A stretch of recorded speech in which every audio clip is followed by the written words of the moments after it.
اعوذ باللہ من الشیطان الرجیم بسم اللہ الرحمن الرحیم۔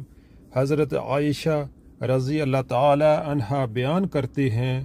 رسول اللہ صلی اللہ علیہ وآلہ وسلم نے یہ آیت تلاوت فرمائی، اللہ ہی وہ ذات ہے جس نے آپ پر یہ کتاب نازل کی، اس کی بعض آیتیں صاف واضح ہیں اور محکم ہیں،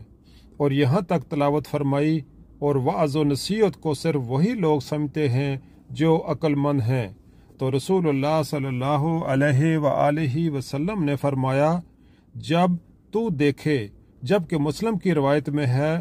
جب تم ایسے لوگوں کو دیکھو جو مختلف معانی کے متحمل آیات تلاش کرتے ہیں، تو وہ ایسے لوگ ہیں جن کا اللہ نے دلوں میں کجی رکھنے والے نام رکھا ہے، تو تم ان سے بچو۔